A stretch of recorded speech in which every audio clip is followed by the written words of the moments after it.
Hello guys, in today's video I'm gonna show you how to fix a Minecraft error, couldn't load launcher. And if you want to fix it, what you need to do first, just type here control panel, and then maybe you'll find it like that. If you find it like that, just click here, view by, and then click small icons.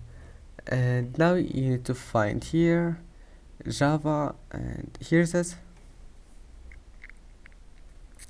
Now just go to updates here and then click update now, and that's it. Just make sure it's updated, and now just restart your PC, and after restarting your PC your problem must be fixed. Don't forget to like and don't forget to subscribe, and see you in the next video.